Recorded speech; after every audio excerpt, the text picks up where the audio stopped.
지난 1월 발생한 매몰 사고로 조사를 받아온 양주 채석장 사고 책임자들이 검찰에 송치됐습니다. 경기 북부경찰청은 업무상 과실치사 혐의로 삼표산업 양주사업소 현장 소장 A씨 등 12명을 기소 의견으로 의정부지검에 송치했다고 밝혔습니다. 연천군 청산면 주민들이 전국 최초로 농촌 기본소득을 지급받았습니다. 주민들은 올해 150만 원을 시작으로 앞으로 5년간 농촌 기본소득을 지급받게 됩니다. 코로나19 이후 물가 상승이 심상치 않습니다. 직장인 점심값도 천정부지로 올랐습니다. 때문에 점심을 도시락으로 해결하려는 직장인들이 늘고 있습니다. 제21회 의정부 음악축제가 화려한 막을 올렸습니다. 코로나 때문에 온라인으로 진행되던 행사들이 오프라인으로 개최되면서 열기를 더하고 있습니다.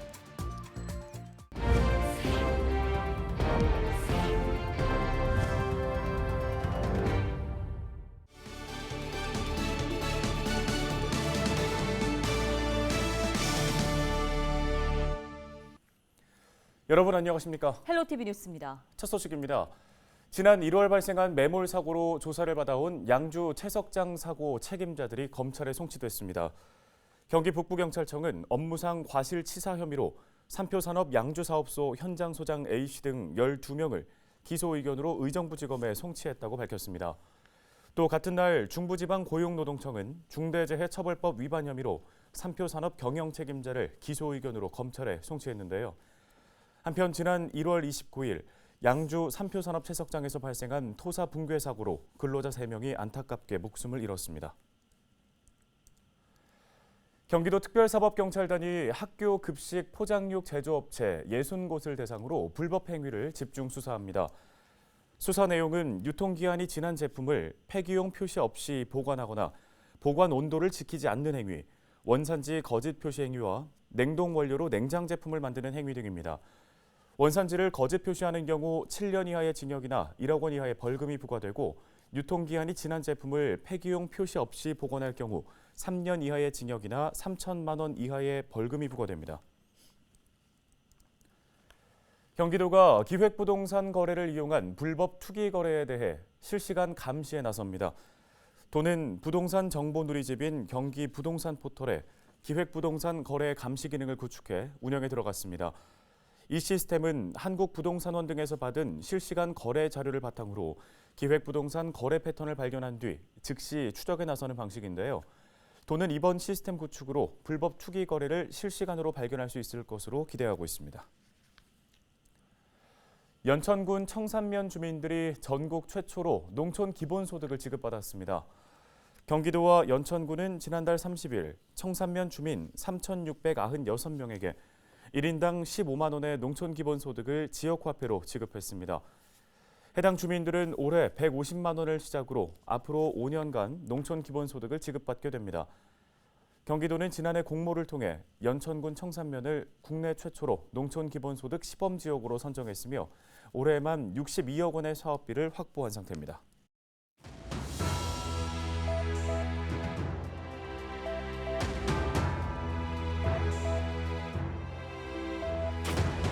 힘센 충남준비위원회, 백만 파주준비위원회, 공정과 혁신위원회.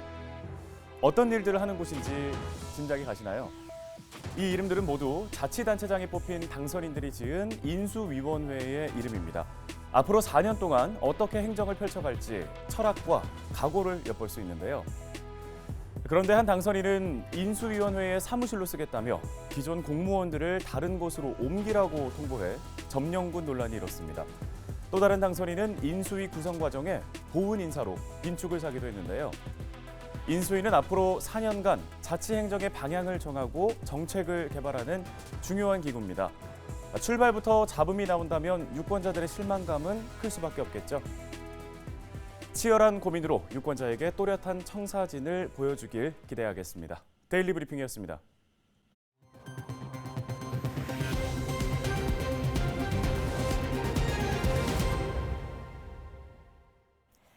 직장인들 사이에서 런치플레이션이라는 신조어가 생겼습니다. 바로 점심과 물가 상승을 합친 단어인데요. 코로나19 이후 물가 상승으로 직장인의 점심값 부담이 증가한 상황을 얘기합니다. 그만큼 상승하는 물가로 인해 직장인들의 점심값 걱정이 늘고 있습니다. 물가 상승이 직장인 점심값으로 이어지면서 점심을 도시락으로 해결하는 직장인들이 늘어나고 있는데요. 런치플레이션으로 집에서 싸온 도시락을 먹는 직장인들 직접 만나고 왔습니다. 김소영 기자입니다. 평일 12시 점심시간. 모두 점심을 먹으러 식당으로 향할 때 직장인 김진철 씨는 사무실 내 탕비실로 향합니다. 집에서 준비해온 도시락을 먹기 위해서입니다. 처음에는 도시락을 준비하는 일이 번거로웠지만 1년째 도시락을 싸다 보니 자신만의 노하우도 생겼습니다. 처음 시작은 작년 가을에 코로나가 더 많이 확산이 됐을 때 좀 나가서 밥 먹는 게 조금 부담스럽게 돼가지고 그래서 좀 생각해 봤던 게 전에 도시락을 싸갖고 다녔던 게 좀 기억이 나서 그러면 개인 시간도 활용하면서 도시락을 좀 싸갖고 다니자 해서 시작을 하게 됐습니다. 김진철 씨는 지난해 코로나19 확진자가 늘어나면서 도시락을 싸오기 시작했습니다. 코로나 확진자 감소세가 이어지고 있지만 계속해서 점심은 도시락으로 해결하고 있습니다. 조금 불편해도 비용을 줄일 수 있고 개인 시간을 가질 수 있다라는 장점이 있기 때문입니다. 실제로 또 전혀 안 사 먹는 건 아닌데 실제로 1,000원에서 2,000원 정도 실제로 먹었던 메뉴들이 많이 올라가 있더라고요. 그래서 그런 부분에서도 이제 매일 사 먹는 것보다는 가끔씩은 사 먹지만은 도시락을 싸움으로써 좀 경제적으로 좀 지출도 줄일 수 있고 또 저축도 또 할 수 있고 해서 도시락 싸 갖고 다니는 건 좀 좋은 것 같습니다. 함께 근무하는 온미 씨도 점심 도시락 대열에 합류했습니다. 온미 씨 역시 비용 절감을 장점으로 꼽습니다. 코로나 때 집에 조심하셔야 되는 분이 있어가지고 도시락을 싸고 다니다가 이제 날씨가 더워지니까는 또 나가기도 싫고 편해져서 그리고 요즘에 식당 가격도 많이 올라서 그거가 절약이 되기도 하고요. 코로나19로 시작된 직장인들의 점심 도시락 열풍은 물가 상승과 이어지면서 앞으로도 당분간 계속될 것으로 보입니다. 헬로티비 뉴스 김소영입니다. 지난 3월 인구 밀집 대도시에서는 코로나19로 인한 사망자가 늘면서 지역 화장시설들이 사망자를 제때 수용하지 못하는 일들이 있었습니다. 사상 초유의 화장 대란이었는데요. 초고령 사회로 가는 길목에서 시급한 국가 문제로 남아 있습니다. 이관성 기자가 취재했습니다. 지난달 국회 입법조사처가 발표한 전국 화장시설 현황 자료입니다. 화장시설 2곳이 있는 서울은 화장로 1기당 수용 인구가 32만 5천 명이고 화장시설 4곳이 있는 경기도는 화장로 1기당 수용 인구가 25만 명입니다. 부산과 대구도 화장로 1기당 수용 인구가 20만 명이 넘습니다. 수도권과 인구 밀집 대도시의 화장시설이 인구 대비 턱없이 부족한 실정입니다. 화장시설 부족 문제는 코로나19로 인한 사망자가 늘어나면서 시급한 국가 문제로 부상했습니다. 지난 2월과 3월 시도별 3일차 화장률 자료를 보면 60% 안팎의 서울과 부산의 3일차 화장률은 한 달 만에 5%대로 급감했고 70%가 넘었던 대구와 인천의 3일차 화장률도 한 달 사이 10% 초반까지 떨어졌습니다. 화장시설이 늘어나는 사망자를 제때 수용하지 못해 유가족들이 3일장을 치를 수 없게 된 것입니다. 당시 정부는 3월 중순부터 4월 말까지 전국 화장로의 운영 시간을 늘려가며 가까스로 위기를 넘겼습니다. 사상 초유의 화장 대란은 초고령 사회의 길목에서 경각심과 시급함을 느끼게 했습니다. 정부와 국회, 지자체는 다양한 해법을 찾고 있습니다. 하지만 화장시설이 주민 기피 시설이라 단기간에 시설을 늘리기 어렵습니다. 입지 선정 과정에서 주민들 반대가 뚜렷하기 때문인데 가까운 지자체들이 함께 사용하는 광역 화장장도 지자체 협의와 주민 갈등이 복잡해 설치하기 어렵습니다. 상황이 이렇다 보니 일각에서는 현실적인 해법을 제시합니다. 화장 수요 증가에 대비해서 화장로를 늘릴 공간을 확보해두고 있습니다. 이 공간에 가능한 한 빠른 시간 안에 화장로를 증설하는 방법이 있고요. 화장 시간과 에너지를 절약하기 위해서 화장 방식을 기존의 대차식에서 캐비넷식 방식으로 전환하는 것입니다. 초고령 사회로 가는 길목에서 화장시설 부족 문제는 시급한 국가 문제로 남아 있습니다. 민선 8기 자치행정과 정부가 더 이상 미룰 수 없는 사회 현안입니다. 헬로티비 뉴스 이관서입니다.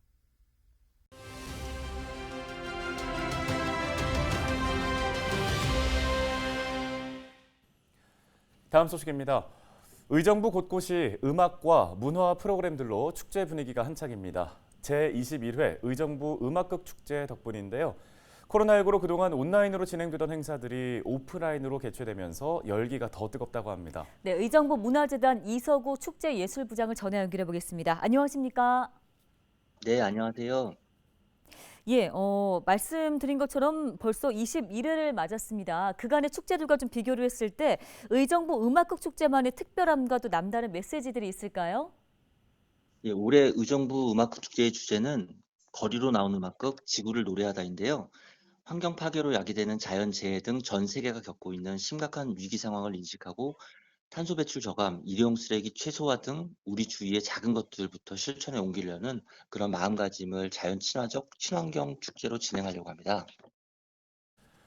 네, 개막 공연부터 화제가 됐다고 들었습니다. 시민들의 반응 어땠습니까? 저희 축제 개막 공연은 국내 1호 환경 퍼포먼스 그룹 유상통 프로젝트와 공개 모집을 통해 선발된 시민 참가자 50여 명이 생수통, 하수관, 배관 같은 버려진 재활용품을 활용해서 오브제를 직접 만들고 2주간의 워크숍과 연습 기간을 거쳐서 축제 개막일에 멋진 연주를 하는 그런 프로그램이었습니다. 다양한 연령대와 다양한 계층의 시민들이 참여하여 즐겁게 연주를 하는 첫 공연의 시민들의 반응은 거의 폭발적이었는데요. 제작된 악기들의 대부분이 아마 타악기들로 구성되어 있어서 신나는 비트의 음악에 맞춰 관객분들도 아주 즐거운 시간이 되었습니다. 네, 오는 18일까지 진행되는 걸로 알고 있는데요. 특별히 추천하고 싶은 프로그램이 있을까요? 의정부 예술전당 전시장에서는 16인의 작가가 함께하는 지구를 노래하다 다 같이 사는 세상을 위한 환경 아트 전시가 진행됩니다. 자연 그대로를 귀하게 여기고 버려지는 것들을 되살리며 지구를 지키는 작가들의 그림, 조각, 영상 등 다양한 형태의 작품들을 한자리에서 만나볼 수 있는 기회가 될 것으로 기대되고요. 뿐만 아니라 전시장 한켠에서는 12개의 체육 프로그램이 날짜별로 진행되고 있으니까요. 이번 주말에 가족 단위로 오셔서 공연과 전시, 체험까지 함께 즐기시면 아주 유익한 시간이 되실 것 같습니다. 네, 알겠습니다. 끝으로 일상 회복의 느낌을 이번 축제에서 만끽할 수 있었으면 좋겠는데요. 초대의 말씀 부탁드립니다. 예, 올해 의정부 음악축제 대부분의 공연은 무료 야외 공연으로 진행됩니다. 의정부 예술전당과 아트캠프, 송산사지 근린공원, 부용천, 중량천, 백석천, 음악도서관 등에서도 축제 기간 동안 다양한 무료 공연들이 펼쳐지고 있습니다. 집에서 가까운 곳에 공연을 택하셔서 관람하시는 것도 좋을 것 같습니다. 공연과 관련해서 자세한 사항은 의정부 문화재단 홈페이지를 참고해 주시기 바랍니다. 그리고 의정부 음악축제는 탄소 중립과 기후 위기 시대에 우리가 살고 있는 주변 환경에 큰 피해를 주지 않고 문화예술이 주는 즐거움과 감동의 경험을 누릴 수 있는 공연 예술 축제를 지향하고 있습니다. 이번 축제를 계기로 예술가들과 시민들이 모두 적극적으로 참여하고 실천하는 그런 분위기가 형성되었으면 합니다. 네, 알겠습니다. 오늘 말씀은 여기까지 듣겠습니다. 의정부 문화재단 이서구 부장이었습니다.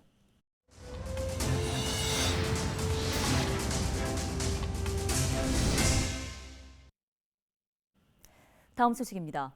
동두천시가 소상공인과 특수형태 근로종사자 등에게 코로나 재난특별지원금 32억 원을 지급할 계획입니다.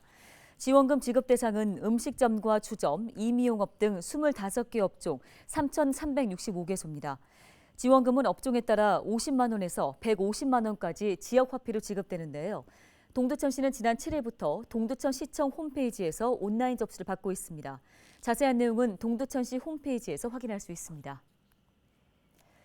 의정부시가 경찰과 함께 담배꽁초 무단투기 단속을 실시합니다. 기간은 이달 말일까지고 평화로와 태평로 사이의 상가 밀집 지역이 주요 대상입니다.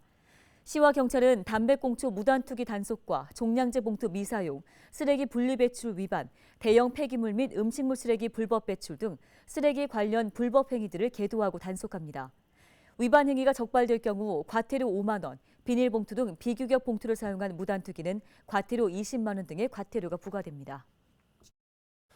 오늘 헬로티비 뉴스가 준비한 소식은 여기까지입니다. 네, 시청해주신 여러분 고맙습니다.